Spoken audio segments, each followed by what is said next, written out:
My sister-in-law Mary fought long and hard against cancer. But about 10 years ago, it overcame her and it took her life. I remember I was home visiting one holiday, and I was talking to Mary, and I asked her, "How are you?" And she said, "I'm fine." I said, took her hand. I said, "No, Mary, really. How are you doing?" And Mary pulled her hand back. She almost recoiled. And she said, "Please don't do that." She said, "I'm more than cancer." She said, "Everywhere I go, that's all people want to know about. That's all people want me to talk about." She said, "I can't. Because the more I talk about the cancer, the more I forget everything else that I am." So she said, "Ask me about my job. Ask me about my apartment. Ask me about my nails because I just got them done. But don't ask me about cancer." It strikes me how easy it is for us to get consumed by things in our life. And if we're going to avoid it, we have to be intentional and disciplined. It's what Jesus is telling his apostles when he begins to describe all of the catastrophic things that are going to happen.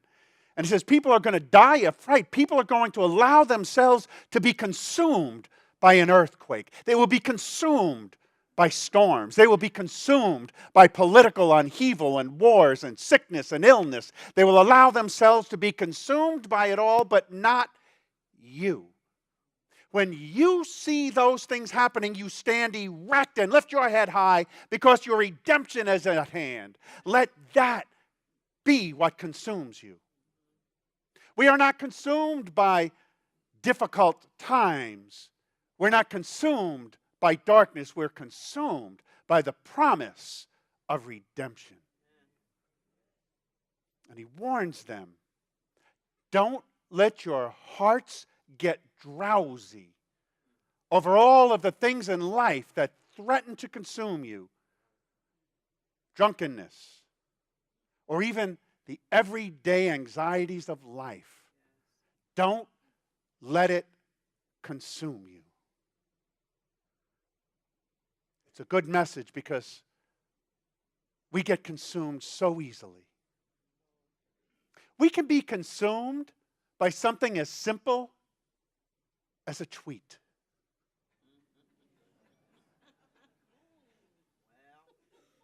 We allow ourselves to get consumed by things that will never bring us happiness, that will never promise us redemption.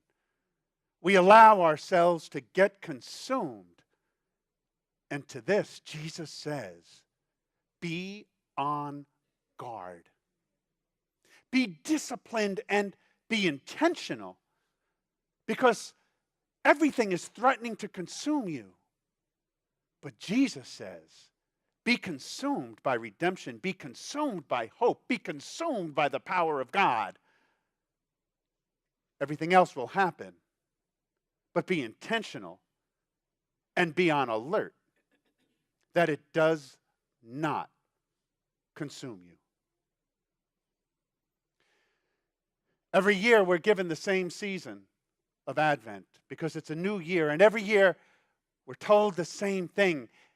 And we are given this every year because we know that we are not as disciplined as we need to be. We can be disciplined for a short amount of time. So you give me 4 weeks and I can be as disciplined as you need me to be. But come Christmas, it all goes away.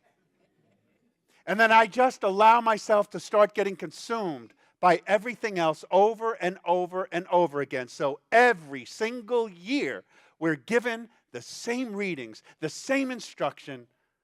We're given the same hope. And what it reminds us of is that constancy and consistency of God. That every year We have the same cycle. Every year, we have shorter and shorter days in the winter, and every year God promises us that the sun will rise.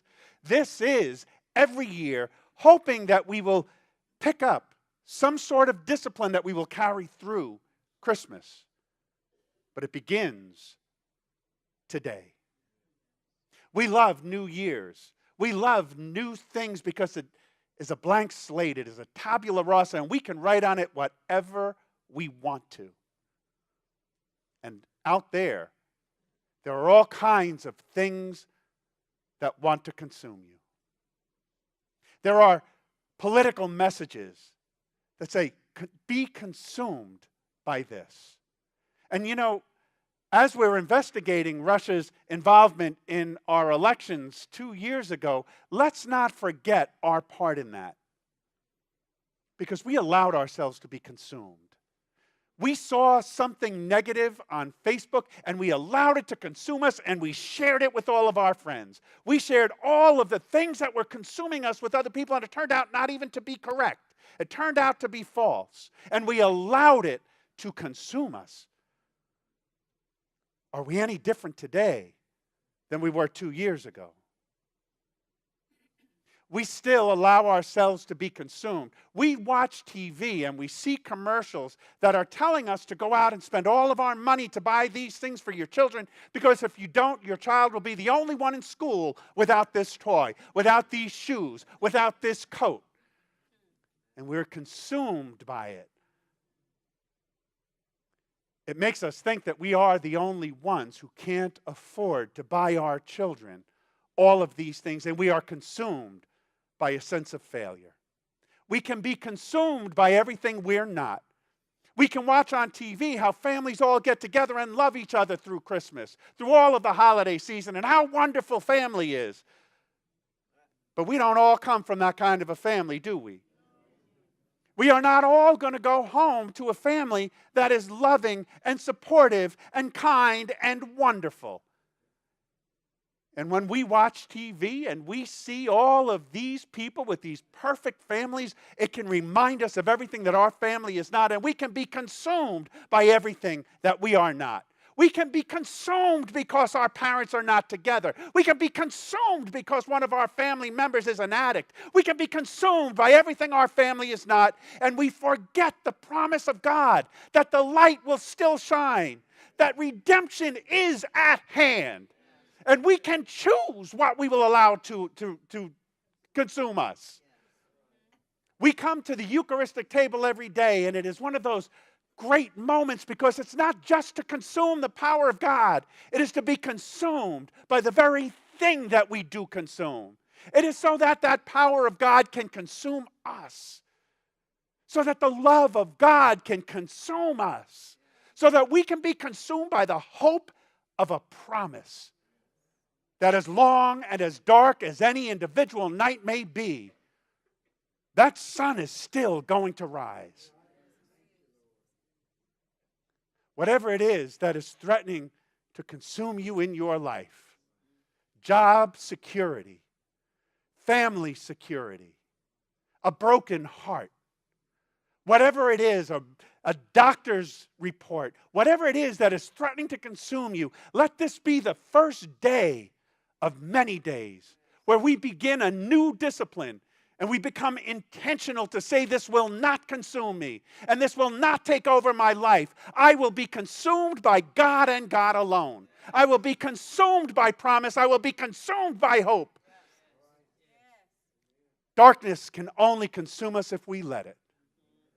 Be intentional and be disciplined to be consumed by nothing but the light.